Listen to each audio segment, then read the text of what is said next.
আসসালামু আলাইকুম সবাইকে। ইঞ্জিনিয়ারিং অ্যাডমিশন কোর্সে তোমাদের সবাইকে স্বাগত। বলতে না বলতে অলমোস্ট আমাদের অ্যাডমিশন কিন্তু কয়েকদিন পর চলেই আসবে, ঠিক আছে। যেহেতু এখন কিন্তু আস্তে আস্তে ধীরে ধীরে কিন্তু লকডাউনটাও শিথিল হয়ে যাচ্ছে, সব কিছু খুলে যাচ্ছে, বলা যাচ্ছে না এইচএসসি কবে হবে। তো যদি ধরে নিলাম এইচএসসি যদি আমাদের জলদি হয়ে যায়, এরপরে কিন্তু অ্যাডমিশন এবং অ্যাডমিশনের টাইমটা এবার কিন্তু অন্যান্য সময়ের চেয়ে অনেক কম থাকবে। সো আপনারা বুঝতেই পারতেছেন, আপনাদের কিন্তু এখন থেকে কিন্তু কোনো ধরনের সময় আসলে নষ্ট করা যাবে না, ঠিক আছে। সময় নষ্ট করা যাবে না। প্রত্যেকটা সময় এখন, প্রতিটা মিনিট কেন প্রতিটা সেকেন্ড কিন্তু এখন মূল্যবান। আপনারা যদি আপনাদের যে কোনো ভাইয়া বা বড় আপুকে জিজ্ঞেস করেন যে আসলে এইচএসসি পরীক্ষার পরে তাদেরকে অ্যাডমিশনের জন্য কিভাবে পড়া লাগছে, জাস্ট ঘুমানো আর টয়লেট, এই দুইটা বাদে, আর খাওয়া দাওয়া, এই তিনটা বাদে জাস্ট প্রত্যেকটা টাইম কিন্তু পড়া লাগছে। আপনি যদি এই টাইমে যদি আপনি সময় না দেন, আপনি কিন্তু কোনো ভালো জায়গায় চান্স পাবেন না। সো এখন থেকেই কিন্তু আপনাদের মধ্যে কি সিরিয়াসনেসটা চলে আসা লাগবে, ঠিক আছে। তো সেই ধারাবাহিকতায় যেহেতু আমাদের কোর্সটা চালু হয়ে গেল, ইঞ্জিনিয়ারিং অ্যাডমিশন কোর্স, তো আপনাদেরকে কাছে একটাই অনুরোধ থাকবে যে অনলাইনে ক্লাস করতে একটু বোরিং লাগলো, বাট আপনারা প্লিজ প্লিজ প্লিজ ক্লাসগুলো মনোযোগ দিয়ে ফার্স্ট থেকে লাস্ট পর্যন্ত দেখবেন। কারণ আপনি যদি ভালো মতো না দেখেন তাহলে কিন্তু আলটিমেটলি কোনো লাভ হবে না, এবং আলটিমেটলি লাভটা হচ্ছে জিরো। আরও কিছু কথা বলে নিই, সেটা হচ্ছে অ্যাডমিশন যেহেতু, তাই না। তো অ্যাডমিশন যেহেতু অনেকের একটা ধারণা থাকে যে ভাইয়া যেহেতু অ্যাডমিশন, আমাকে অনেক অনেক নতুন নতুন জিনিস, অনেক নতুন নতুন জিনিস পড়া লাগবে। আসলে এই যে এই তথ্যটা খুবই একটা ভুল তথ্য যে আপনাকে এক্সট্রা অনেক কিছু নতুন পড়া লাগবে। আসলে তেমন কিছুই না। আপনারা যেটা এইচএসসিতে পরীক্ষার জন্য পড়বেন, ওইটার 80 থেকে 90%ই অ্যাডমিশনে, এক্সট্রা 10% হচ্ছে কি একটু ঘুরায় পেঁচায় দিবে। এমন একটু জাস্ট ঘুরায় পেঁচায়, দেখে মনে হবে নতুন, আসলে নতুন কিছু না। বা দেখে মনে হবে ওরে ভাইরে ভাই কি না কি দিস, আসলে তেমন কিচ্ছু না। জাস্ট একটু এমনভাবে পেঁচাবে যাতে আপনার কাছে জিনিসটা একটু অন্যরকম লাগে। সো এই জন্য আমি কিন্তু আমার আগের যত ভিডিও ছিল, হয় টেস্ট পেপার, হয় এইচএসসি একাডেমিক, যতগুলো ছিল প্রি অ্যাডমিশন ইঞ্জিনিয়ারিং, প্রত্যেকটাতে আমি বারবার একটা কথা বলতাম, মেইন বইতে ফোকাস। যারা মেইন বই A to Z পারে তাদের জন্য অ্যাডমিশন খুব কঠিন কিছু নয়। ওইটা মেইন বই প্লাস হচ্ছে কি আপনার কনসেপ্ট বুক, উদ্ভাসের যে কনসেপ্ট বুকগুলো যদি আপনার যারা ইঞ্জিনিয়ারিং এর লাইনে আছেন তারা যদি এটা কমপ্লিট করেন, ইজিলি সব কিছু হয়ে যাবে, ঠিক আছে। তো চলেন শুরু করি। তো আমার যে আজকে ক্লাসটা সেটা হচ্ছে কি পরিবেশ রসায়নের পার্ট 1 ক্লাস। তা আমাদের পরিবেশ রসায়নের উপর দুইটা ক্লাস থাকবে, একটা পার্ট 1 পার্ট 2। এখন কথা হচ্ছে এখান থেকে আমি পড়বোটা কি, তাই না। যেহেতু ইঞ্জিনিয়ারিং অ্যাডমিশনের কোচিং, এখানে কিন্তু একদম ফার্স্ট থেকে লাস্ট কিন্তু কয়েকটা জায়গা আপনি একটু স্কিপ করা যায়।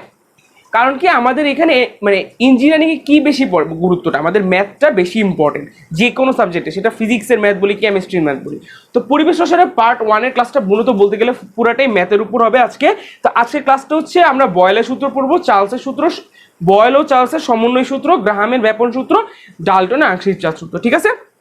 আমি জাস্ট দেখাই দিব সূত্রগুলো, এবং এই রিলেটেড আমরা যে বিগত সালে বিভিন্ন বুয়েটে কোশ্চেন আসছে বা ওইসব রিলেটেড ম্যাথগুলো করবো। তো বারবার বলতেছি খাতা কলম নিয়ে বসেন এবং খুব মনোযোগ দিয়ে ক্লাসগুলো করবেন, ঠিক আছে। তেমন কঠিন কিন্তু কিচ্ছু না। আমি বারবার বলতেছি যাদের এতদিনে বেসিক বলি, থিওরি বলি ক্লিয়ার, তাদের কাছে কিন্তু অ্যাডমিশনটা খুব একটা কঠিন কিছু হবে না, ঠিক আছে। আচ্ছা, তো চলেন শুরু করি। তো ফার্স্টে আমাদের কি দিয়ে শুরু করতেছি আমরা ভাইয়া, বয়েলের সূত্র। তো বয়েলের সূত্রতে কি বলছিল যে এইভাবে কিছু বলছিল, তাই না। তো কি এই জিনিসটা কি, যে স্থির তাপমাত্রায় কোনো গ্যাসের আয়তন এর কিসের প্রযুক্ত চাপের কি ব্যস্তানুপাতিক। আবারও বলতেছি, আমার তাপমাত্রাটা কি থাকবে ভাইয়া, স্থির তাপমাত্রা।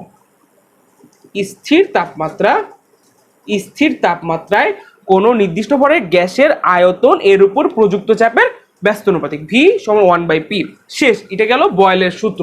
চার্লসের সূত্রতে কি বলছিল বলেন, V সমানুপাতিক T যখন হচ্ছে স্থির চাপ, অর্থাৎ আমার চাপ যখন স্থির থাকবে তখন এই যে আয়তনটা এর পরম তাপমাত্রার সমানুপাতিক, V সমানুপাতিক T। শেষ। এখন আসলে কি আমার এটাকে যদি আমি ভাঙাই কি লেখা যাবে, দেখেন যে এটাকে যদি আমি ভাঙাই কি লেখা যাবে, V, এখানে যেহেতু আমার ব্যস্তানুপাতিক চিহ্নটা তোলার জন্য আমার কি লাগবে, এটা ধ্রুবক আনা লাগবে, সেটা হচ্ছে কি ভাইয়া K সমান সমান K/P। তাহলে এখান থেকে আমি লিখতে পারি VP = K। সেম ভাবে তাহলে কি আমরা এখান থেকে লিখতে পারি V1 P1 = V2 P2। এটা আমরা সবাই জানি। এটা আমার কিসের সূত্র ভাইয়া, বয়েলের সূত্র থেকে আসছে। শেষ। এরপরে আসতেছে আমার চার্লসের সূত্র। তো চার্লসের সূত্রতে কি আছে, V সমানুপাতিক T। তাহলে V সমানুপাতিক T যেহেতু আছে, তো আমরা কি লিখতে পারি, যে V সমানুপাতিক চিহ্ন তুলে দেওয়ার জন্য আমরা লিখতে পারি K, আর এখানে দিলাম T। তাহলে কি থাকে, V/T = K। ইট মিনস এখান থেকে আমি লিখতে পারি V1 divided by T1 equal to V2 divided by T2। আমার চলে গেল এটা একটা সূত্র, এখানে আরেকটা সূত্র গেল, দুইটা সূত্র চলে গেল। আচ্ছা, দুইটা সূত্র যেহেতু গেল, এরপর আমাদের কি আসতেছে ভাই? সমন্বয় সূত্রটা কি আসতেছে? সমন্বয় সূত্র। কি যে সমন্বয় সূত্র? বয়েল ও চার্লসের সমন্বয় সূত্র। সূত্রটা কি? যে V1 P1 divided by T1 equal to V2 P2 divided by T2, তাই না ভাই? হ্যাঁ, যে V1 P1 divided by T1 V2 P2 divided by T2, এগুলো কিন্তু আমাদের কি গেল? বয়েলের সূত্র, চার্লসের সূত্র, বয়েল ও চার্লসের সমন্বয় সূত্র। আচ্ছা, এখন এখন দাঁড়ান, আমাদের কিন্তু তিনটা সূত্র আমি দেখাইলাম। দেখেন, আপনাদেরকে একটা কথা বলি, পরিবেশ রসায়ন থেকে, ঠিক আছে? আমরা হচ্ছে 1-8 ব্যাচ, এরপরে 1-9 ব্যাচের পরীক্ষা হয়েছিল, এর আগে ছিল 1-7। আমার 1-9-এ কি আসছিল আমি আসলে ওইটা জানি না, বাট 1-7 ব্যাচে মানে 17-18 এই সিজনে আপনার পরিবেশ রসায়ন থেকে অলমোস্ট 3টা কোশ্চেন আসছিল, এবং 3টা কোশ্চেনই আজকে যে পার্ট 1-এ যে ম্যাথগুলো দেখাচ্ছি, যে ম্যাথ ভিত্তিক ক্লাস, এখান থেকে সব আসছিল, এটা বললাম। আবার কোনো কোনো ইয়ার দেখা যায় যে এই পরিবেশ রসায়ন থেকে কি আসে, আপনার মনে করেন যে সিএফসি, তারপরে যে আমরা যখন পার্ট 2-তে গ্রিন হাউস গ্যাস পড়বো, ওই ধরনের একটু বর্ণনামূলক কোশ্চেন আসে। সো আপনি কিন্তু এইটা ইম্পর্টেন্ট, আবার ওইটাকে বাদ দিতে পারেন, আবার ওইটা ইম্পর্টেন্ট, এটা ইম্পর্টেন্ট না, এইভাবে কিন্তু করতে পারেন না। সো আপনাকে কিন্তু পড়া লাগবে। এই জন্য বললাম, যারা বইয়ের A থেকে Z মানে A to Z পারে, তাদের জন্য এগুলো কিচ্ছু না, ঠিক আছে? এটা বলি। আর একটা কথা বলি, আপনারা হয়তো মনে করবেন যে আপনারাই দেখবেন, আমরা যখন উদ্ভাসে যখন কোচিং করতাম, ভাইয়ারা কিছু ম্যাথ দেখাইতো, এই ম্যাথগুলো বইয়ের মধ্যেও ছিল না, কনসেপ্ট বুকে থাকতো, ম্যাথগুলো অনেক কঠিন। প্রথমে দেখতাম, পারতাম না, দেন ভাইয়ারা করে দিত, মনে করেন ওরে ভাই রে ভাই, কি ম্যাথ খাইছে সেরা। আসলে ওই টাইপের একদম এক্সট্রা অর্ডিনারি ম্যাথগুলো পরীক্ষা দেয় না, এটা মাথায় রাখবেন। বুয়েট বলি, চুয়েট বলি, কুয়েট বলি, রুয়েট বলি, কোথাও এমন কোনো কোশ্চেন দিবে না যেটা কিনা আপনার পারা সম্ভব না, বা ওই হাই লেভেলের হয়তো বড় জোর বুয়েটে 2 থেকে 3টা দেয়। বাকি অন্যান্য ভার্সিটি মানে অন্যান্য ইঞ্জিনিয়ারিং ভার্সিটি যদি আপনি কোশ্চেন ব্যাংক সলভ করেন, দেখবেন সবগুলোতেই একদম একটা স্ট্যান্ডার্ড কোশ্চেন আছে, যাতে সবাই পারে। তো এই জন্য কিন্তু সবাই পড়ে না, যারা খুব ভালো মতো বই পারে তারা কিন্তু ইজিলি খুব ভালো একটা পজিশন নিয়ে চান্স পায়। এবং মাথায় রাখবেন যে চান্স পাওয়াটাই শুধু ইম্পর্টেন্ট না, একটা ভালো একটা সাবজেক্ট কিন্তু খুব ভ্যারি করে। আপনি একটা জাস্ট ঢুকে গেলেন, একটা ট্যাগ বসায় ঢুকে গেলেন, সাবজেক্ট আপনার কাছে কোনো subject at the end of the day সাবজেক্টটা ম্যাটার করে। সো এই জন্য বলতেছি, যদি ভালো জায়গায় যেতে চান, ক্যারিয়ারকে যদি ভালো করতে চান, এখন থেকে কিন্তু মনোযোগ দিয়ে পড়া লাগবে। আচ্ছা, তা আমরা কি দেখলাম? 3টা সূত্র দেখে পেলাম। এখন বলেন, পিভি ইকুয়াল টু এনআরটি, আরেকটা সূত্র আছে যেটাকে আমরা বলি আদর্শ গ্যাস সমীকরণ। এগুলো আমাদের অঙ্ক করার ক্ষেত্রে লাগবে, পিভি ইকুয়াল টু এনআরটি, ঠিক আছে? এখন এখানে একটা জিনিস, এই অঙ্কগুলোতে একটা জিনিসকে কি মানে ঝামেলা জানেন, সেটা হচ্ছে একক নিয়ে। এককটা নিয়ে অনেকে গরমিল লাগায় দেয়। সবসময় মনে রাখবে, এই 8টা এই মোলার গ্যাস ধ্রুবকটাকে মানটা সবসময় একটা স্ট্যান্ডার্ড, যেমন কি একটা আছে এসআই এককে, তাই না ভাই? একটা আছে এসআই এককে, আর একটা আছে লিটার এটিএম এককে। তো লিটার ম্যাক্সিমাম ক্ষেত্রে দেখবেন লিটার আর এটিএমটা থাকে, ঠিক আছে? দেখবেন প্রেসারটা দেওয়া থাকবে এটিএম এ, আর আয়তনটা থাকবে লিটারে। তখন আপনার কিন্তু আর এর মানটা কত হবে? 0.0821 লিটার এটিএম পার মোল পার কেলভিন। এগুলো কিন্তু মাথায় রাখা লাগবে। বারবার বলতেছি, এই যে ম্যাক্সিমাম ক্ষেত্রে পোলাপাইন অঙ্ক মানে সবগুলো করে, বাট এককটাতে যায় গরমিল লাগাই দেয়, তখন অ্যান্সারটাতে কিন্তু ভুল চলে আসে, ঠিক আছে? এগুলো অবশ্যই মাথায় রাখবেন। তো চলেন, আমরা যেহেতু বয়েল ও চার্লসের সূত্র, সমন্বয় সূত্র আর আদর্শ গ্যাসের সমীকরণটা দেখলাম, তাহলে আমরা এখন কিছু ম্যাথ করব, এবং প্রতিটা ম্যাথ আপনারা মনোযোগ দিয়ে দেখবেন। বারবার বলতেছি, এই চ্যাপ্টারটা খুবই সোজা চ্যাপ্টার, এখান থেকে খুব বেশি ঘুরায় বেচায় কোশ্চেন আসে না। সো এখানে আপনারা প্লিজ কোনো ধরনের গাফিলতি করেন না, ঠিক আছে? তো আমরা ফার্স্টে যে ম্যাথটা দিয়ে শুরু করব, সেটা হচ্ছে বুয়েটের 8-9 কোশ্চেন, ঠিক আছে? বুয়েট 8-9-তে আসছিল, ঠিক আছে? আচ্ছা, দেখেন কোশ্চেনটা কি, কোশ্চেনটা লেখেন। 27 ডিগ্রি সেলসিয়াস তাপমাত্রায়, 27 ডিগ্রি সেলসিয়াস তাপমাত্রায়, এই ম্যাথটা আমি জানি আপনারা করে আসছেন। আর একটা কথা বলি, এখনো কিন্তু এইচএসসি পরীক্ষা দেন নাই, তো এই যে ম্যাথগুলো করাচ্ছি, এই ম্যাথগুলো কিন্তু এইচএসসির জন্য সমপরিমাণে ইম্পর্টেন্ট, ঠিক আছে? আপনারা ওইভাবেই এগুলো করবেন। বারবার বলতেছি, 27 ডিগ্রি সেলসিয়াস তাপমাত্রায় একটি কঠিন বস্তু সহ গ্যাসের আয়তন, অনেক হয়তো এই অঙ্কটা করেও ফেলছেন, তাও দেখেন, গ্যাসের আয়তন 100 সেন্টিমিটার কিউব, তাপমাত্রা 54 ডিগ্রি সেলসিয়াস এ বর্ধিত করা হলে এর চাপ দ্বিগুণ হয়। দ্বিগুণ হয় এবং কঠিন বস্তু সহ আয়তন 59.3 সেন্টিমিটার কিউব হয়। কঠিন বস্তুটির আয়তন নির্ণয় করো। কি বলছে ভাই? কঠিন বস্তুটির আয়তনটা আমাকে কি করা লাগবে ভাই? নির্ণয় করো, তাই না? এখন দেখেন অঙ্কটা কিন্তু একদম ইজি, যারা করে আসছেন তারা বলবেন যে একদম সোজা, আর যারা এখনো করেন নাই খেয়াল করেন। সেটা হচ্ছে এখানে বলছি কি 27 ডিগ্রি সেলসিয়াস তাপমাত্রায় একটা কঠিন বস্তু সহ গ্যাসের আয়তন, মানে হচ্ছে একটা জিনিসের আয়তন যেখানে কিনা গ্যাস রয়েছে, কঠিন বস্তু রয়েছে, আয়তনটা কত ভাইয়া? 100 সেন্টিমিটার কিউব। তাপমাত্রা যখন 54 ডিগ্রি সেলসিয়াসে বর্ধিত করা হলো, অর্থাৎ তাপমাত্রা যখন ছিল 27, ইট মিনস এটা কত ভাইয়া? এটা হচ্ছে ভাই আমার টি ওয়ান কত? 27 ডিগ্রি সেলসিয়াস। ওকে, ভালো কথা। তাপমাত্রা কততে বর্ধিত করলাম? 54 ডিগ্রি সেলসিয়াস। ইট মিনস এটা কি ভাইয়া? এটা হচ্ছে T2। ওকে, বর্ধিত করা হলে চাপ হয়ে গেল কত? দ্বিগুণ। ইট মিনস আগেরটার ক্ষেত্রে চাপ ছিল কত ভাইয়া? আগেরটার ক্ষেত্রে মানে প্রথম বস্তুর ক্ষেত্রে যদি চাপ হয় P, এইটার ক্ষেত্রে চাপ কত ভাই? দ্বিগুণ না? মানে হচ্ছে এটা হয়ে যাবে 2P। দেখেন সবকিছু আমি এখানে তুলে দিতেছি। কঠিন বস্তু সহ আয়তন হচ্ছে 59.3 সেন্টিমিটার কিউব। কঠিন বস্তুটার আয়তন কত? আচ্ছা, তাহলে আপনারা একটা জিনিস খেয়াল করেন, টি আছে, পি আছে, আর একটা হচ্ছে এটা কি আমার আয়তন না? ইট মিনস ভি আছে। এটা হচ্ছে V1, এটা হচ্ছে আমার V2, তাই না ভাইয়া? V2। তাহলে দেখেন তো এখান থেকে আপনি কোন সূত্র ফেলাবেন? আমরা একটু আগে একটা সূত্র পড়ে আসলাম না, বয়েল ও চার্লসের সমন্বয় সূত্র। সূত্রটা কি ছিল? যে এরকম ছিল না যে P1 V1 divided by T1 equal to P2 V2 divided by T2। এটা ছিল না ভাইয়া? এইটাই। তাহলে আপনি একটা কাজ করব আমরা এখন, এখানে একটা কথা আছে। কথাটা হচ্ছে এখানে তো একটা কথা বলে দিছে যে কঠিন বস্তু সহ গ্যাসের আয়তন। তাহলে এখানে অবশ্যই একটা কঠিন বস্তু আছে, তো আমরা ধরে নিতে পারি কঠিন বস্তুটার আয়তন হচ্ছে এক্স। কত? এক্স। তাহলে বলেন তো আমার অঙ্কটা কিভাবে হবে? আমি কিন্তু মুছে দিলাম, আমি আশা করি আপনারা তুলেছেন, আমি মুছে দিলাম। তাহলে আমাদের সূত্রটা কি আমরা জানি না? P1 V1 by T1 equal two ভাই কি? P2 V2 divided by T2।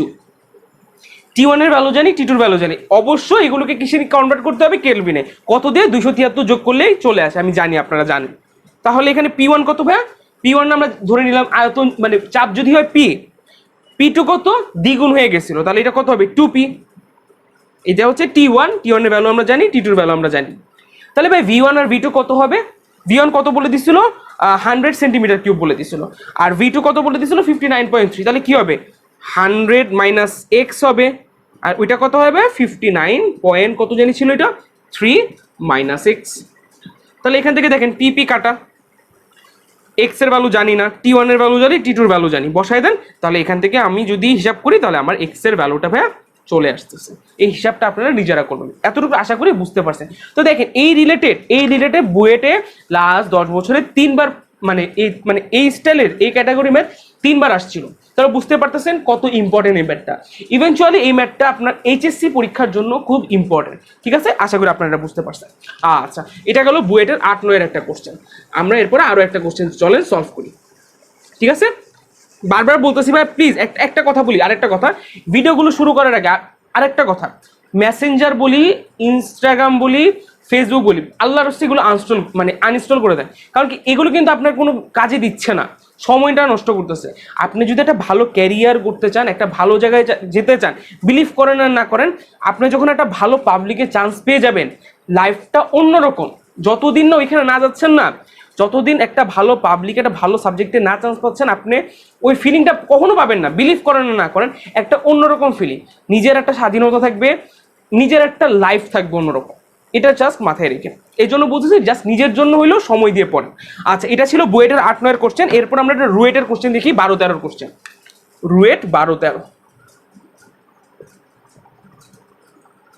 আর একটা কথা, আমি কিন্তু এখানে ম্যাথ কিন্তু আমার কিন্তু অনেক ম্যাথ দেখাবো না, এগুলো করার পরে আপনাদেরকে অবশ্যই করা লাগবে। আর একটা কথা, কনসেপ্ট বুকের মধ্যে আপনারা অনেক ধরনের সমস্যা পাবেন, ওইগুলো দেখার দরকার নেই, কারণ ওইগুলোতে কি ম্যাথগুলো অনেক হাই লেভেলে থাকে। বেস্ট হবে আপনারা কোশ্চেন ব্যাংকটা সলভ করার ট্রাই করেন। কোশ্চেন ব্যাংক যত সলভ করবেন আর বইয়ে যতগুলো ম্যাথ আছে সেগুলো যদি সলভ করতে থাকেন তাহলে হয়ে যাবে। বিশেষ করে হাজারিনাক স্যার বই, স্যার আমি সাজেস্ট করতেছি না, হাজারিনাক স্যারের বই দেখতে পারেন, আরো অনেক বই আছে, এগুলো দেখতে পারলেই হবে। আচ্ছা, রুয়েট 12 এই কোশ্চেনটা বলছে 1.5 লিটার, খেয়াল করেন 1.5 লিটার ব্রোমিন গ্যাস 27°C তাপমাত্রা। এটা খুবই একটা ইজি অঙ্ক, খুবই ইজি অঙ্ক, তো আমি দেখাচ্ছি একটু, কারণ আছে 27 তাপমাত্রায় ও 700 মিলিমিটার চাপে কতগুলো অণু আছে। কি বলবো ভাই, কতগুলো অণু আছে, ঠিক আছে। আচ্ছা দেখেন কি বললো, এত লিটার ব্রোমিন গ্যাস 27°C তাপমাত্রায় ও 700 মিলিমিটার চাপে কতগুলো অণু আছে। আচ্ছা, তাহলে এখন আমাকে একটা বলেন তো, এখানে যে কতগুলো অণু আছে এটা আমি কিভাবে বের করব। তা আমার একটা সূত্র জানা আছে না ভাই, পিভি ইকুয়াল টু এনআরটি, এটা তো আমি জানি। এটা আমার কি সূত্র, আদর্শ গ্যাসের সমীকরণ। আচ্ছা, এখন আমাকে বলেন পি কিসে দেওয়া আছে ভাই, মিলিমিটারে দেওয়া আছে, 700 মিলিমিটার চাপে। তো এইটাকে কি আমি কনভার্ট করতে হবে আমার কিসে ভাই, এটিএম এ। এটিএম এ কনভার্ট আমরা কিভাবে করব, 700 মিলিমিটার যেহেতু দেওয়া আছে, এটাকে আমি 760 দ্বারা ভাগ করলে আমার কি চলে যাবে, এটিএম এককে চলে গেল। যেহেতু এটিএম এককে চলে আসে, আমার ভি কত দেওয়া আছে, 1.5 লিটার দেওয়া আছে না, লিটার দেওয়া আছে। ওকে, তাহলে লিটার এটিএম একক কিন্তু চলে আসছে, টি দিয়েছে 27, এটাকে আপনি কিসে নেবেন, কেলভিনে নেবেন। তো কেলভিনে নিলে এখান থেকে আমি এই মোলার, আমার যে কত মোল আছে সেটাকে আমি বের করে নিতে পারি না, এটা আমি বের করে নিতে পারি। তাহলে এন ইকুয়াল টু কি আসবে ভাইয়া, পিভি ডিভাইডেড বাই আর টি। তাহলে এই আর এর ভ্যালুটা কত হবে, অবশ্যই যেহেতু এটা আমি লিটার এটিএম এককে নিতেছি, তাহলে আর এর মান হবে 0.0821 লিটার এটিএম পার মোল পার কেলভিন। ওকে, আশা করি বুঝতে পারছেন। তাহলে দেখেন তো এখান থেকে কি আমার একটা, তাহলে ভাই আমার এখানে কি আমার একটা এন এর ভ্যালু চলে আসবে না, অবশ্যই একটা কি চলে আসবে, এন এর ভ্যালু। কিন্তু আমাকে বলে দিছে কি ভাই, যে কতগুলো, তাই না, কতগুলো অণু আছে মানে এতটি। তাহলে আমরা জানি না এন মানে কি, N equal to N divided by 6.04 into 10⁻23, এটা আমরা জানি না, এন ইকুয়াল টু এইটা।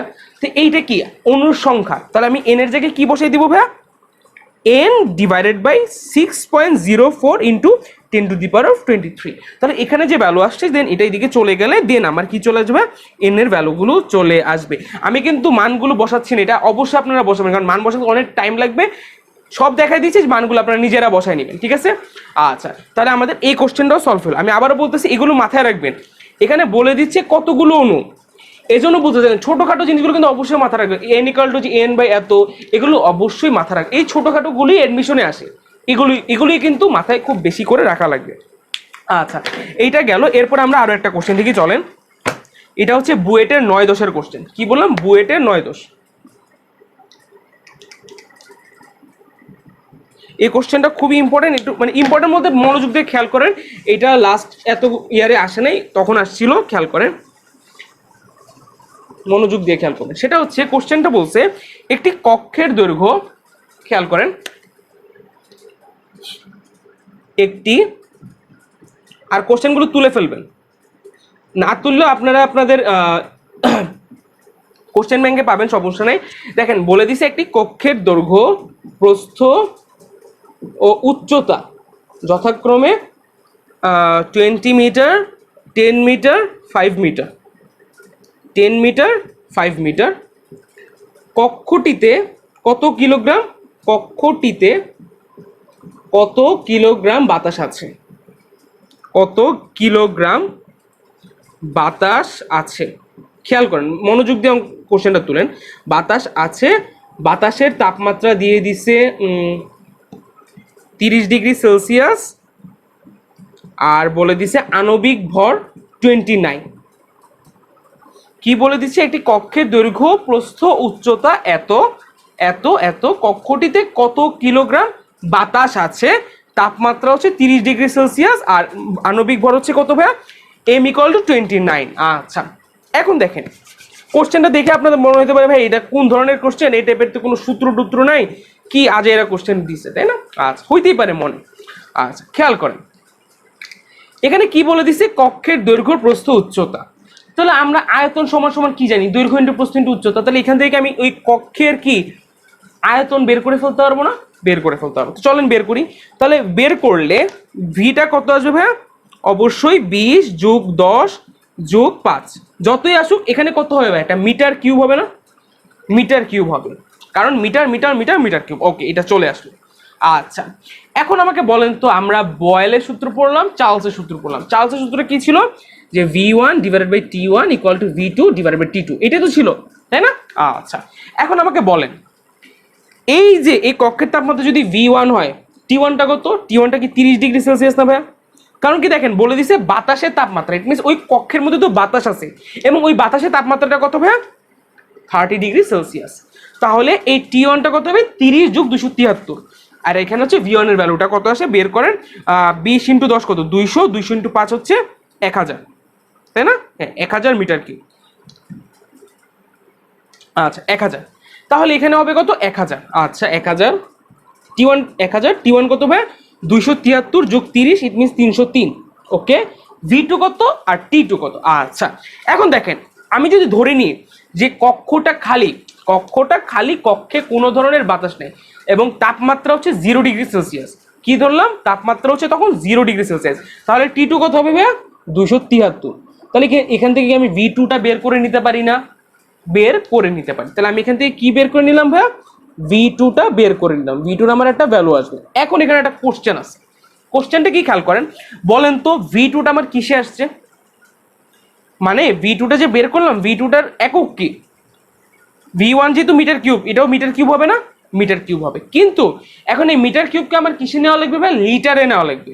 কি বললাম? এই মিটার কিউবে লিটারে নিতে হবে। তো লিটারে নিতে হলে কত দিয়ে গুণ দেওয়া লাগবে? 1000 দিয়ে গুণ দেওয়া লাগবে। এইগুলো মাথায় রাখবেন। এটাকে কত দিয়ে গুণ দেওয়া লাগবে? 1000 দিয়ে গুণ দেওয়া লাগবে। তাহলে আমার কি চলে আসতেছে? এই V2টা চলে আসতেছে। আচ্ছা, এখন কিন্তু অঙ্ক শেষ হয়নি, খেয়াল করেন। V2 কিন্তু চলে আসলো। এখন আমাকে বলছে কি, কক্ষটিতে কত কিলোগ্রাম বাতাস আছে, মানে আমার ওজনটা চাচ্ছে যে কত কিলোগ্রাম বাতাস কক্ষটার মধ্যে রয়েছে। এখন আমাকে একটা কথা বলেন, সেটা হচ্ছে এখানে n ইকুয়াল টু বড় হাতের n ডিভাইডেড বাই অ্যাভোগাড্রো সংখ্যা, একটা সূত্র আমরা জানি। আমরা কি এই সূত্রটা ভাই পড়ে আসছি না? n equal to W by M পড়ে আসছি না? তাহলে এই mটা কি ভাই? এই mটা হচ্ছে এই আণবিক ভর। আমাকে কি দলে বের করা লাগবে? W বের করা লাগবে না?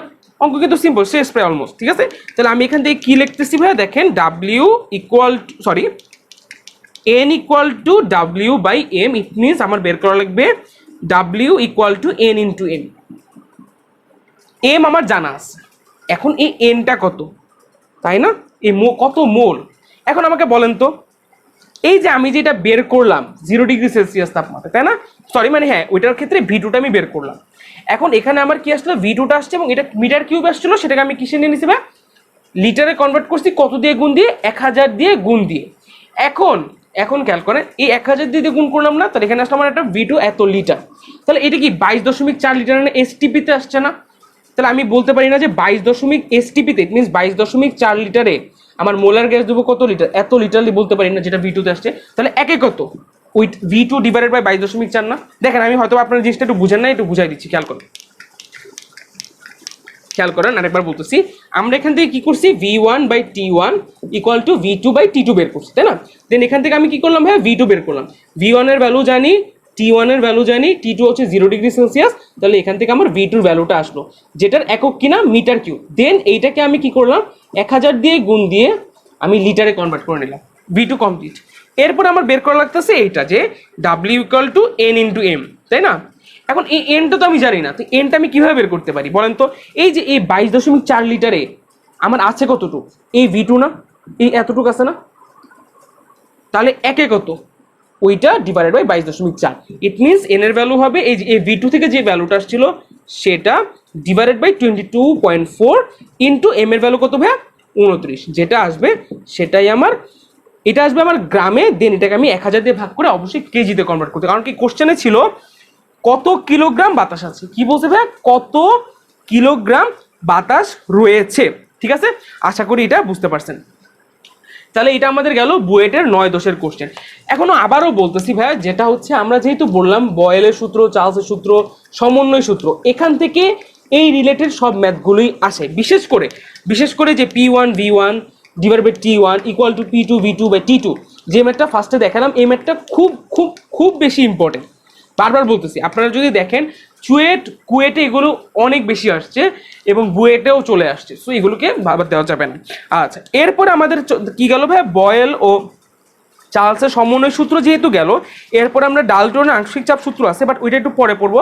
আগে আমরা গ্রাহামের ব্যাপন সূত্র পড়ে দেন লাস্টে ডাল্টনের আংশিক চাপ সূত্রটা পড়বো। আচ্ছা, এখন আমাকে বলি গ্রাহামের ব্যাপন সূত্র, তাই না? গ্রাহামের ব্যাপন সূত্র ভাই কি বলছি, গ্রাহামের কি বলতেছে আমরা, ব্যাপন সূত্র। আমি এটা লিখলাম না, মুখে তো বললাম।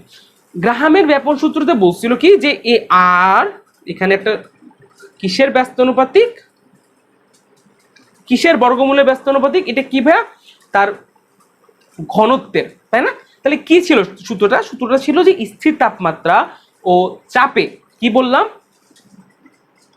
স্থির তাপমাত্রা আর হচ্ছে কি ভাই, চাপ।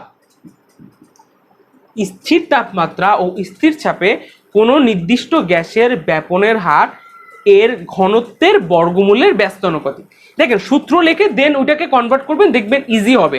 আপনি যা সূত্র বলে দেন সূত্র মানে ওইটা বলে তারপরে সূত্রটা না লিখে সূত্রটাকে লিখবেন, দেন ওইটাতে হিসেবে চিন্তা করবেন যে স্থির তাপমাত্রা ও চাপে কোনো গ্যাসের ব্যাপনের হার এর ঘনত্বের বর্গমূলের ব্যস্তানুপাতিক। শেষ।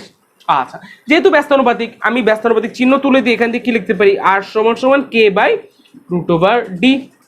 তাহলে এখান থেকে আমি লিখতে পারি না যে R1 ডিভাইডেড বাই, আচ্ছা আর তাহলে এখান থেকে আমি লিখতে পারি R1 equal to K divided by root over D1। Same ভাবে R2 equal to K divided by root over D2। তাহলে এখান থেকে যদি আমি সমন্বয় করি আমার সূত্রটা কি দাঁড়াচ্ছে ভাই, R1 by R2 root over D2 by D1। এই ডিটা কি ভাই, ঘনত্ব, এগুলো কি ভাই, ব্যাপনের হার। তাহলে এখান থেকে আমার প্রথম সূত্রটা দাঁড়াচ্ছে এইটা। তাহলে এটা আমাদের 1 নম্বর সূত্র গেল, ঠিক আছে? এগুলো থেকে আরো অনেকগুলো সূত্র আমরা বের করতে পারি, আমরা সবগুলো দেখবো। খেয়াল করেন কি পেলাম, R1 by R2 D2 by D1, ঠিক আছে? আমি জানি সূত্রগুলো অনেকেরই জানা, তাও অনেকে যেহেতু আমরা বলেছি আমরা থিওরিটাও একটু আলোচনা করে ফার্স্টে নিব তারপরে ম্যাথ, তাই আমি সবগুলো বলে নিয়ে তারপরে ক্লিয়ার করতেছি। এটা কিভাবে, আমার ঘনত্ব, তো ঘনত্ব সমান আমরা জানি ভর বাই আয়তন। আমরা জানি ঘনত্ব ইজ ইকুয়াল টু ভর বাই আয়তন। তাহলে এই D2 জায়গায় আমরা কি লিখতে পারি, M বাই V লিখতে পারি। বাট যেহেতু আমরা স্থির তাপমাত্রা ও চাপে পড়তেছি, তো এই আয়তনটা সকল ক্ষেত্রেই সেম, সকল ক্ষেত্রে আমার কি থাকবে, ভি থাকবে। তাহলে বলেন তো এখান থেকে আমার সূত্রটা কি দাঁড়াচ্ছে, R1 বাই R2, তাই না? তাহলে আমি D2 কে কি লিখতে পারি, অবশ্যই লিখতে পারি রুট ওভার M2, আর D1 কি জায়গায় লিখতে পারি, রুট ওভার M1। ভিভি কিন্তু আচ্ছা দেখেন সূত্রটা আমি দেখাই নিচ্ছি, দেখেন খেয়াল করেন, সেটা হচ্ছে R1 বাই R2, তাই না? D ইকুয়াল টু কি লিখছি ভাইয়া, আমার এখানে কি ছিল, D2 বাই D1। আচ্ছা, এটাকে যদি আমি D2 লিখি তাহলে কি হবে, M2 বাই V। তাহলে D2 জায়গায় লিখে দিতে পারি না M2 বাই V, আবার D1 এর জায়গায় তাহলে কি হবে, M1 বাই V। তাহলে এখান থেকে VV কাটাকাটি চলে যাবে, আলটিমেটলি থাকবে M2 বাই M1। সো আমরা এখান থেকে আরেকটা সূত্র লিখতে পারি এইটা। তাহলে এখান থেকে গেল আমার কয়টা মোট সূত্র, 2টা। আচ্ছা, এতটুকু গেল। দেখি তো আমরা আরো একটা সূত্র লিখতে পারি কিনা, চলেন তো দেখি তো। খেয়াল করেন তাহলে এখান থেকে কি দাঁড়াচ্ছে, এখান থেকে এই সূত্র থেকে কি দাঁড়াইলো, যে আমার যে মানে ঘনত্বের বর্গমূলে ব্যস্তানুপাতিক, সেম ভাবে এটাকে আমার আণবিক ভর না, এই এমটা কি, আমরা কি বললাম, ঘনত্ব ইকুয়াল টু ভর বাই আয়তন, এই ভরটা কি, এটা হচ্ছে আণবিক ভর। সো এই যে একটা গ্যাসের ব্যাপনের হার, এই আণবিক ভরেরও কি বর্গমূলের ব্যস্তানুপাতিক। আশা করি বুঝতে পারছেন। ইট মিনস আমি যদি এটাকে ভাঙাই সূত্রতে লিখি তাহলে কি দাঁড়াচ্ছে, R1 ব্যস্তানুপাতিক কিসের, D1, তাই না, ঘনত্বের। আরেকটা এখান থেকে যদি আমি লিখি R1 ব্যস্তানুপাতিক M1, অর্থাৎ আণবিক ভরের। আশা করি বুঝতে পারছি। আচ্ছা, এটা যদি যায়, এবার একটা জিনিস চিন্তা করেন তো, খেয়াল করেন এটা একটা পাত্র যার আয়তন V, এখান থেকে আমি একটা A গ্যাস ঢুকাইলাম, B গ্যাস ঢুকাইলাম।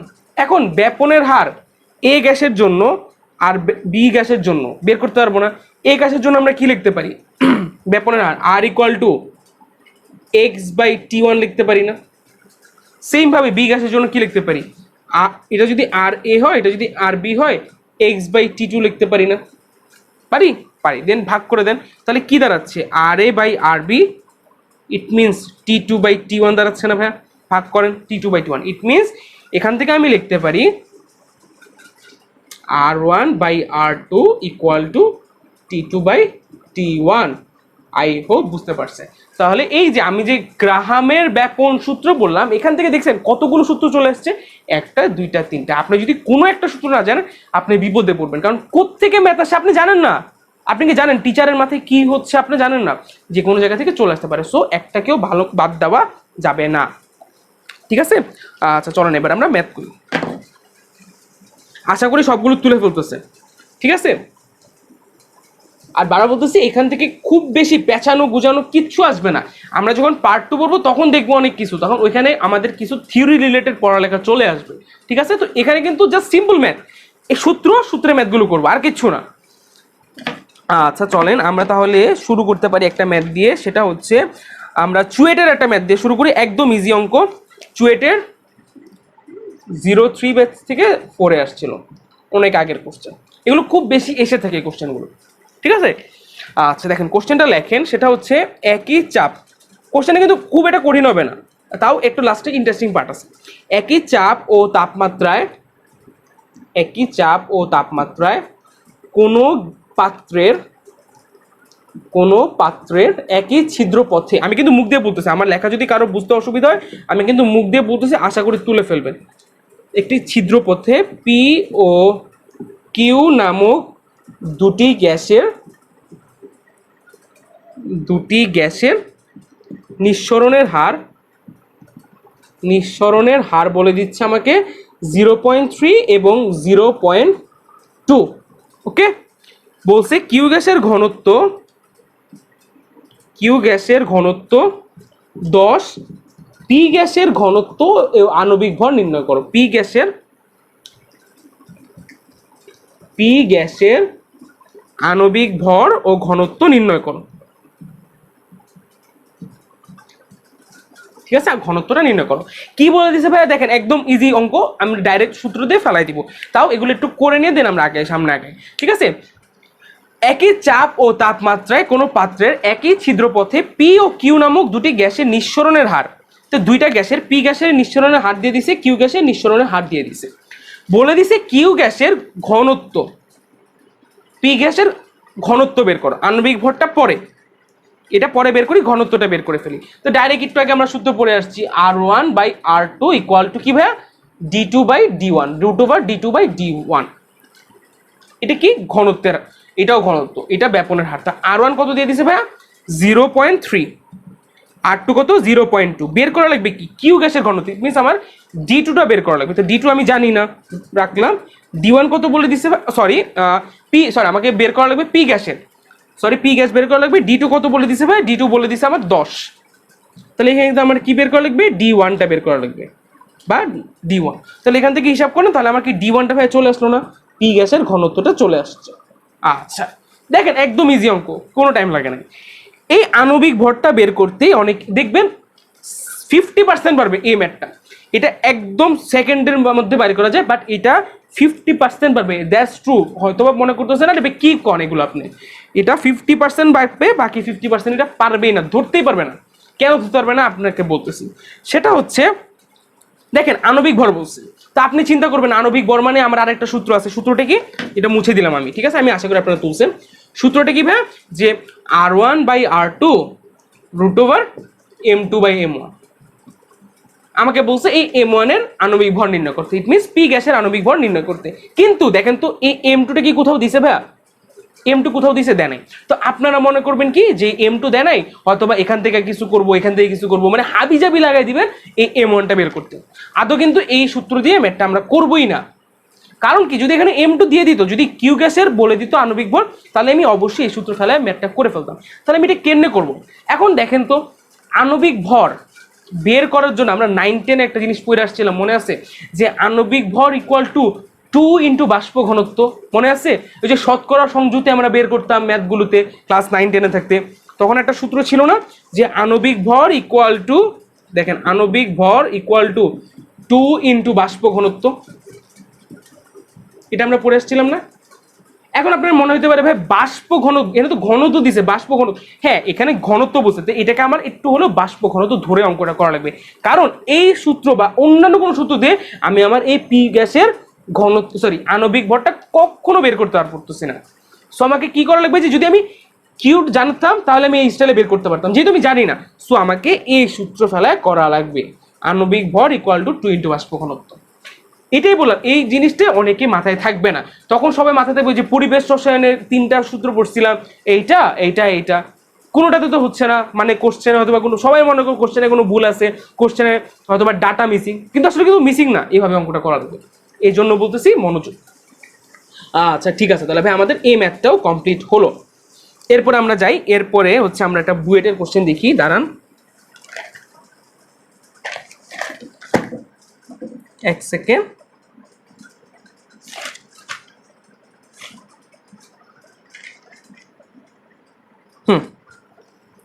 দেখেন কোশ্চেনটা লিখি আমরা,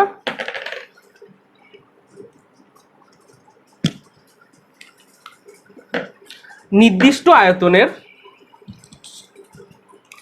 এটা হচ্ছে বুয়েট 17-18 কোশ্চেন, খুবই ইম্পর্টেন্ট, একটু খেয়াল করেন, বুয়েট 17-18 কোশ্চেন। কোশ্চেনটাতে বলছে ভাইয়া যে নির্দিষ্ট আয়তনের, দেখেন আমি বলতেছি আপনারা তুলেন, নির্দিষ্ট আয়তনের বিশুদ্ধ অক্সিজেন গ্যাস, বিশুদ্ধ অক্সিজেন গ্যাস একটি ছোট ছিদ্রপথে, একটি ছোট ছিদ্রপথ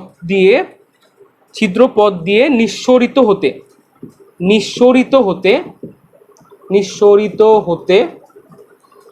80 সেকেন্ড সময় লাগে। 80 সেকেন্ড কি লাগে ভাই, সময় লাগে। কি বললাম কোশ্চেনটাতে, যে নির্দিষ্ট আয়তনে বিশুদ্ধ অক্সিজেন গ্যাস একটি ছোট ছিদ্রপথ দিয়ে নিঃসরিত হতে 80 সেকেন্ড সময় লাগে। একই অবস্থায় সমান আয়তনের 20% অজানা গ্যাস মিশ্রিত অক্সিজেন গ্যাস নিঃসরণের জন্য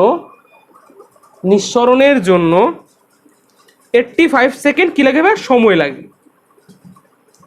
অজানা গ্যাসটির আণবিক ভর নির্ণয় করো, বলছে অজানা গ্যাসটির আণবিক ভর নির্ণয় করো। কি নির্ণয় করতে হবে, আণবিক ভর নির্ণয় করতে হবে। আবারও বলতেছি, নির্দিষ্ট আয়তন, এটা বইয়ের 17-18 কোশ্চেন, নির্দিষ্ট আয়তনের বিশুদ্ধ অক্সিজেন গ্যাস একটি ছোট ছিদ্রপথ দিয়ে নিঃসরিত হতে 80 সেকেন্ড সময় লাগে। ইট মিনস এই T1 কত ভাইয়া, T1টা হচ্ছে 80 সেকেন্ড। একই অবস্থায় সমান আয়তনের 20% অজানা গ্যাস মিশ্রিত অক্সিজেন গ্যাস নিঃসরণের জন্য 85 সেকেন্ড সময় লাগে। ইট মিনস এটা হচ্ছে ভাই আমার T2। অজানা গ্যাসটার আণবিক ভর নির্ণয় করো। কিভাবে করব, খুব কঠিন, মোটেও খুব কঠিন না, সোজা একটা ম্যাথ। কিরকম ম্যাথ, সোজা। আচ্ছা দেখেন, একটু আগে আমরা কি সূত্র, দেখেন এখানে 3টা টার্ম ইউজ করছেন। 3টা টার্ম কি, একটা হচ্ছে সময়, আর একটা হচ্ছে আণবিক ভর, 2টা টার্ম ইউজ করছে। দেখেন একটা হচ্ছে সময়, আর একটা হচ্ছে কি ভাই আমার আণবিক ভর, আরেকটা কি ইউজ করছে, আর কিছু লাগবে না, এই 2টা ওয়ার্ড যদি ইউজ করো আর কিছু লাগতেছে না, খেয়াল করেন। আচ্ছা কেমনে ম্যাথটা করবো, দেখেন আমরা সূত্র জানি না, কি সূত্র জানি আমরা, যে কি লাগবে এখানে, আমরা এই সূত্র পড়ে আসলাম, R1/R2 ইকুয়াল টু M2/M1, তাই না, √M2/M1। আরেকটা সূত্র পড়ে আসলাম, R1/R2 T2/T1। এই দুটো সূত্র জানা থাকলে এই ম্যাথটা আমরা ইজিলি করে ফেলতে পারবো। কেমনে করবো চলেন আমরা একটু ম্যাথটা করি। খেয়াল করেন, আমাকে দিয়ে দিছে T1, দিয়ে দিছে T2, ঝামেলাটা কোন জায়গায়, আমাকে বলছে এটা বের করা লাগবে, তাই না। তাহলে খেয়াল করেন তো, আমি এইটা সমান সমান যেহেতু এটা, আবার এইটা সমান সমান যেহেতু এটা, তাহলে আমি এইটা উঠাই দিয়ে এইটা বসাই দিতে পারি না। দেখেন R1/R2 ইকুয়াল টু এইটা, আবার R1/R2 ইকুয়াল টু এইটা, তাহলে এই R1R2 উঠায় আমি এটা বসাই দিই। তাহলে আমার সূত্রটা কি দাঁড়াবে, সূত্রটা দাঁড়াবে M2/M1, অবশ্যই উপরে রুট আছে, ইকুয়াল টু T2/T1, তাই দাঁড়াচ্ছে না। এখান থেকে আমার কি বলা লাগবে, অজানা গ্যাসটার আণবিক ভর। ইজি একটা ম্যাথ, চলেন বের করি। সেটা হচ্ছে,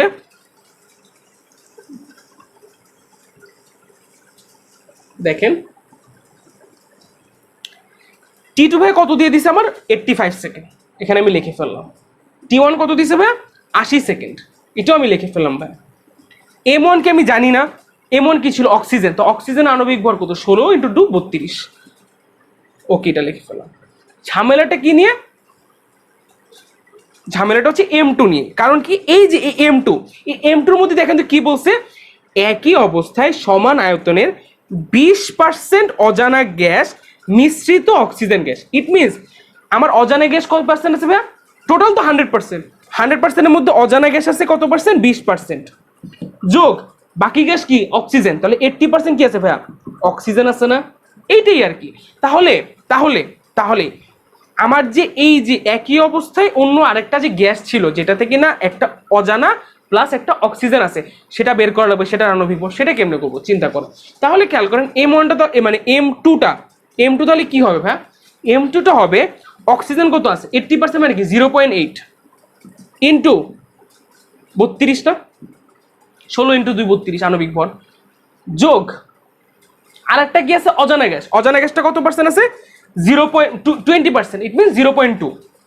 এবং অজানা গ্যাসটা আণবিক ভর কত জানি না, তো এটাই বের করা লাগবে। ধরে নিলাম x। তাহলে কি আমার M2 চলে আসলো না? চলেই তো আসছে। দেখেন, তাহলে এবার মুছে দিই আমি। তাহলে আমার এখানে বসাই দেন, M2 কত আসবে ভাই? 0.8 × 32 যোগ 0.2 × x। এরপরে করবেনটা কি? উভয় পক্ষকে বর্গ করেন। তো বর্গ করলে কি থাকে? 0.8 × 32 যোগ 0.2x divide by 32 equal to 85/80 whole square.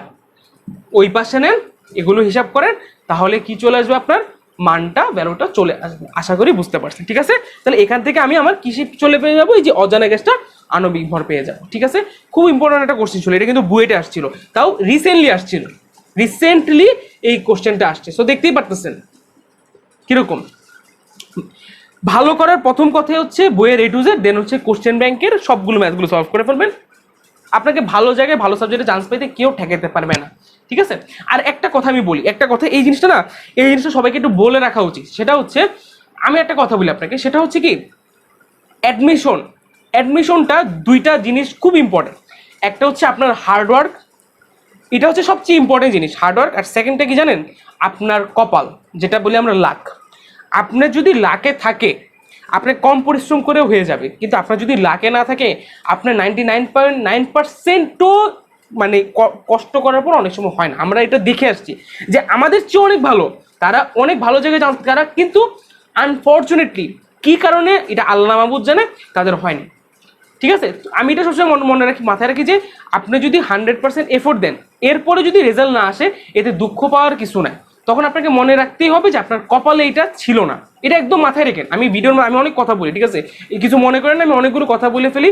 সেটা হচ্ছে কি, এই জিনিসগুলো আপনাদেরকে বাস্তবতাটা একটু মানতে হবে, যে আপনি যদি 100% এফোর্ট দেন, আপনি যদি মনে করেন না ভাই আমি অনেক কষ্ট করছি, আমার এর বেশি কষ্ট করার ক্যাপাবিলিটি নেই, কিন্তু তাও আমার হয়নি, ইট মিনস আপনার লাকে ছিল না। সো এটা নিয়ে দুঃখ পাওয়ার কিছু নেই, ঠিক আছে? আচ্ছা, তাহলে আমাদের বুয়েট 17-18 এই কোশ্চেনটাও কমপ্লিট হয়ে গেল। আচ্ছা, তাহলে আমাদের আচ্ছা, আমরা আরও একটা কোশ্চেন দেখি ব্যাপন রিলেটেড। এটা আমরা 9-10-এ করে আসছিলাম, ঠিক আছে? খুবই ইজি একটা কোশ্চেন। সেটা হচ্ছে, দেখেন বলে দিছে এটা একটা কাঁচ নল। এগুলো কিন্তু খুব ইম্পর্টেন্ট, বারবার বলতেছি, এগুলো কিন্তু কোশ্চেন দিয়ে দেয়। এটা একটা কাঁচ নল, এই কাঁচ নলে এই সাইড দিয়ে একটা এ গ্যাস ঢুকানো হচ্ছে, এই সাইড দিয়ে একটা বি গ্যাস ঢুকানো হচ্ছে। এই গ্যাসটা হচ্ছে আপনার অ্যামোনিয়া, আর বি গ্যাসটা হচ্ছে হাইড্রোক্লোরিক। এখন আমাকে কোশ্চেন বলে দিল, আর এই কাঁচনলের দৈর্ঘ্য হচ্ছে 25 সেন্টিমিটার।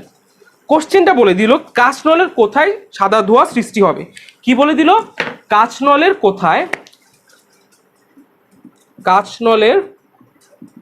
কোথায় সাদা ধোঁয়া সৃষ্টি হবে। পারবেন না এটা? বলেন তো, ইজি না? আমরা জানি না, একটু আগে আমরা একটা সূত্র পড়ে আসলাম না, R=X/T1, এই সূত্রটা পড়ে আসলাম না? তাহলে দেখেন, এই সূত্রটা যদি আমরা পড়ে আসি,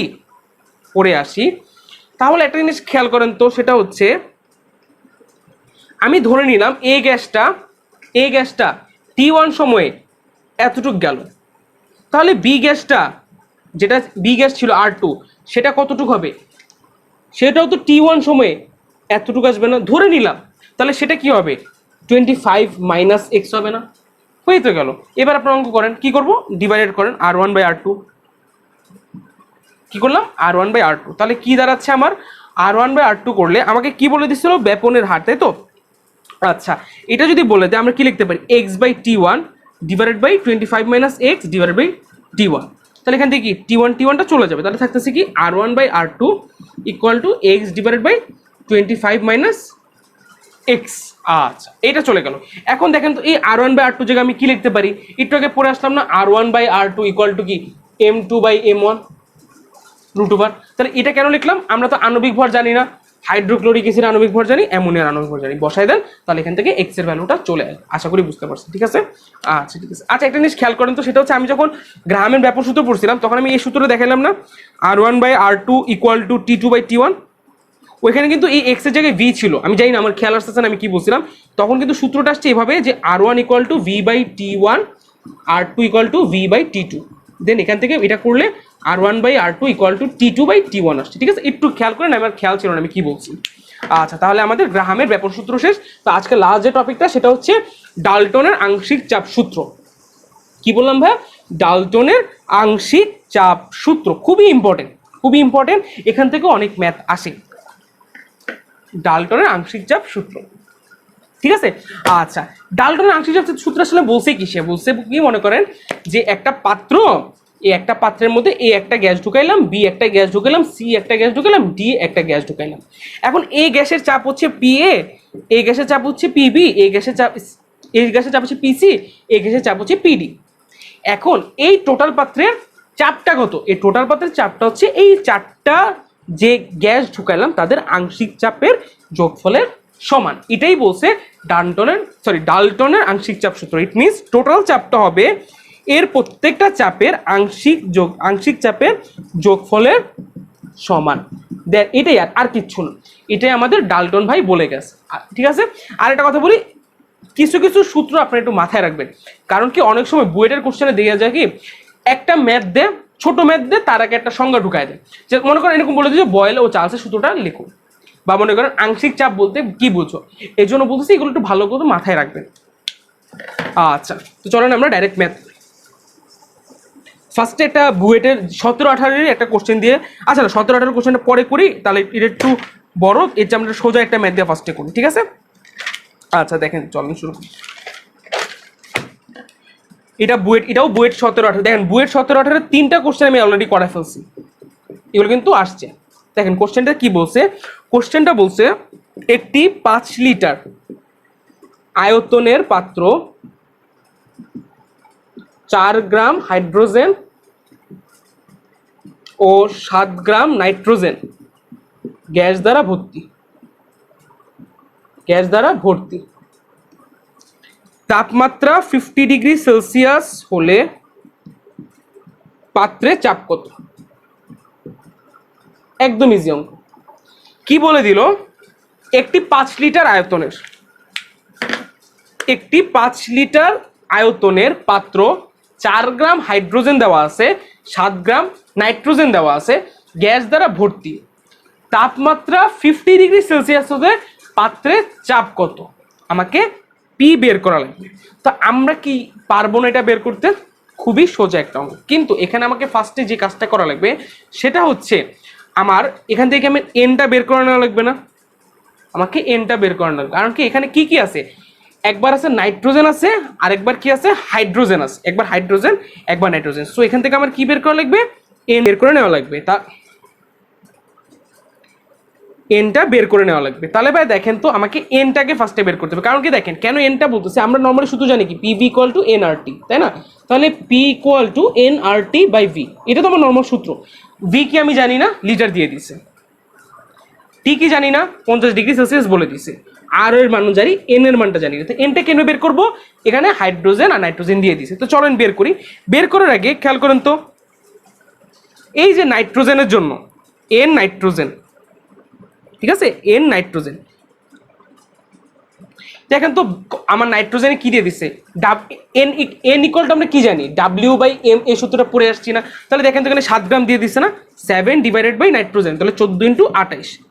সেম ভাবে হাইড্রোজেনটা বের করতে পারবো না, কত দিয়ে দিছে 4 গ্রাম ডিভাইডেড বাই কত হবে 2, তাই না? চলে আসলো। তাহলে কি এই দুইটা বের হয়ে যাচ্ছে না, এখানে একটা মান এখানে একটা ভ্যালু। দেন আমার টোটাল এনটাকে আমি বের করতে পারবো না, এন টোটাল কত আসবে, এই দুইটার যোগফল না, এটা যোগ এইটা। তাহলে কি আমার এন এর ভ্যালু চলে আসলো। আচ্ছা, এন এর ভ্যালু যেহেতু চলে আসলো, তাহলে কি আমার এন এর ভ্যালুটা এখানে বসায় দেন, তাহলে তো আমার কি এই যে গ্যাসের চাপটা চলে আসতেছে না। এখানে একটা কোশ্চেন কথা হচ্ছে, এই যে এই আরটা, এই আর এর ভ্যালু কত, এখানে লিটার আছে আর এখানে আমার দেখেন তো লিটার যেহেতু আছে, আমি এটা বের করতেছি এটিএম এ, তাহলে অবশ্যই আর এর ভ্যালুটা হবে 0.0821 লিটার এটিএম পার মোল পার কেলভিন। বারবার বলতেছি এই এককগুলো খুব বেশি মনোযোগ দিয়ে যখনই একটা ম্যাথ করবেন এককগুলো যাতে ভুল না হয় এটা মাথায় রাখবেন। আপনারা ম্যাথ করবেন, ট্রাই করবেন অ্যান্সারটা অ্যাকুরেটলি মেলানোর জন্য, বাট মাঝে মাঝে বইয়ে একটা দুটা অঙ্কে মানে এটা মানে উত্তরগুলো ভুল থাকে, সো ওইগুলো নিয়ে প্যারা খাওয়ার কিছু নেই। আচ্ছা, এটা তাহলে আমাদের গেল। এরপর আমরা বইয়ের 17-18 আরো একটা কোশ্চেন দেখি, চল। দেখেন সব কিন্তু ফোকাস কিন্তু বুয়েটকে করে দেওয়া হচ্ছে। আপনারা যদি এগুলো ভালো মতো প্রিপারেশন নেন, অন্য ভার্সিটি মানে অন্য ইঞ্জিনিয়ারিং ভার্সিটি আপনার কাছে পানি ভাত হবে, ঠিক আছে? আচ্ছা, খেয়াল করেন বুয়েট 17-18 এই কোশ্চেনটা হচ্ছে, খেয়াল করেন আমি কোশ্চেনটা তুলতেছি।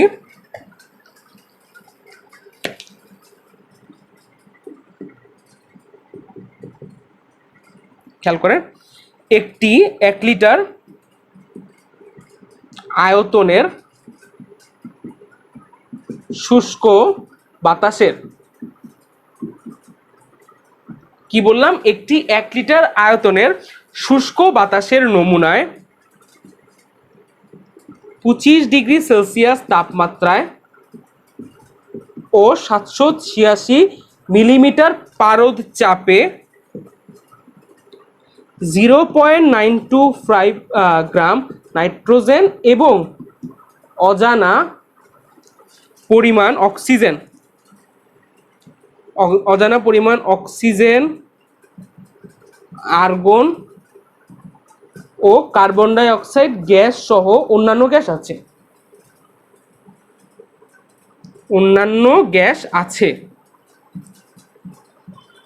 কোশ্চেনটা কি বললো, একটি 1 লিটার আয়তনের শুষ্ক বাতাসের নমুনায় এত তাপমাত্রায় এত চাপে এত পারদ চাপে এত গ্রাম নাইট্রোজেন ও অজানা পরিমাণ অক্সিজেন, আর্গন ও কার্বন ডাই অক্সাইড গ্যাস সহ অন্যান্য গ্যাস আছে। এই তাপমাত্রায় বাতাসের নমুনায়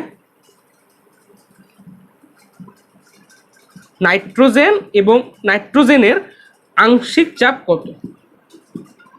নাইট্রোজেনের কি বলছে ভাই, আংশিক চাপ কত? দেখেন ফার্স্ট অফ অল এই অঙ্কটা দেখে মাথা ঘোরানোর মতো একটু লাগতে পারে যে ভাই অনেক কিছু বলছে কোশ্চেনটাতে কি বলছে, একটি 1 লিটার আয়তনের শুষ্ক বাতাসের নমুনায় এত তাপমাত্রায় এত পারদ চাপে ও এত গ্রাম নাইট্রোজেন এবং অজানা পরিমাণ অক্সিজেন, আর্গন ও কার্বন ডাই অক্সাইড সহ অন্যান্য গ্যাস আছে। এখান থেকে একটু প্যারা লাগতে পারে যে অজানা পরিমাণ অক্সিজেন, আর্গন ও কার্বন ডাই অক্সাইড গ্যাস সহ অন্যান্য গ্যাস আছে। এই লাইনটা জাস্ট এক্সট্রাক্ট করা, এই লাইনটার কোনো ইফেক্ট এই ম্যাথে কিন্তু পড়তেছে না। কি বললাম, এই লাইনটার ইফেক্ট কিন্তু আপনার ম্যাথটাতে পড়তেছে না। বলে দিছে এই তাপমাত্রায় বাতাসের নমুনায় নাইট্রোজেনের আংশিক চাপটা কত সেটা বের করতে হবে। আচ্ছা, এখন খেয়াল করেন আংশিক চাপের ক্ষেত্রে আমরা কিন্তু একটা সূত্র পড়ছিলাম, সেটা হচ্ছে, আচ্ছা আমি ওই সূত্রটা লিখি না এখানে, সেটা হচ্ছে দেখেন পি, মনে করেন এ গ্যাস আছে পি গ্যাস আছে, এ গ্যাসের আংশিক চাপ ডিভাইডেড বাই পি গ্যাসের আংশিক চাপ ইকুয়াল টু এ গ্যাসের মোল সংখ্যা ডিভাইডেড বাই বি গ্যাসের মোল সংখ্যা। এটা পড়ে আসছে না, P A by P B equal to N A by N B পড়ে আসছে। তাহলে এখানে খেয়াল করেন আমাকে বের করতে হবে নাইট্রোজেন আংশিক চাপ, তাহলে পি নাইট্রোজেন আর পি বিটা কি, পি বিটা হচ্ছে এখানে আমার কি দেখেন তো, এখানে 1 লিটার আয়তনে শুষ্ক বাতাসে দিয়ে দিচ্ছে না 786 মিলিমিটার পারদ চাপ, তাহলে এটা কি পি টু না? তাহলে আমার পি টুটা কত ভাইয়া, 786 ডিভাইডেড বাই 760 হবে না? অবশ্যই আমার এটিএম এ এটা কি দেখেন, এটা আছে মিলিমিটারে, এটিএম এ নিতে হলে কত করতে পারতে হবে, 760 দিয়ে ভাগ করে দেওয়া লাগবে। তাহলে আমার কি চলে আসলো ভাই, পি টু চলে আসলো।